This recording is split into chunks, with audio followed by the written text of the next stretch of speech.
আমি সুকুমার রায়। হেড অফিসের বড়বাবু লোকটি বড় শান্ত। তার যে এমন মাথার ব্যামো কেউ কখনো জানতো?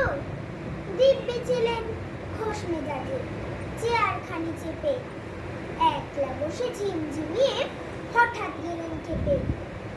আটকে উঠে হাত পা ছুঁড়ে চট্টি করে বল হঠাৎ বলেন, গেলুম গেলুম, আমায় ধরে তোল। তাই শুনে কেউ বদ্যি ডাকে, কেউ বা হাঁকে পুলিশ, কেউ বা বলে কামড়ে দেবে, সাবধানেতে তুলি। ব্যস্ত সবাই এদিক ওদিক করছে ঘোরাঘুরি। বাবু হাঁকেন, ওরে আমার গোঁফ খেয়েছে চুরি। গোঁফ হারানো আজব কথা, তাও কি হয় সত্যি? গোঁফদের জোড়া তো তেমনি আছে, কমেনি এক রত্তি।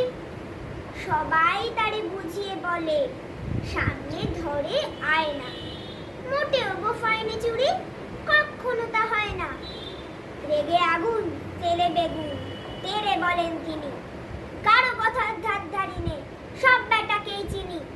নোংরা ঝাঁটা খ্যাংরা ঝাঁটা বিচ্ছিরি আর ময়লা, এমন গোঁফ তো রাখতো জানি শ্যাম বাবুদের গয়লা।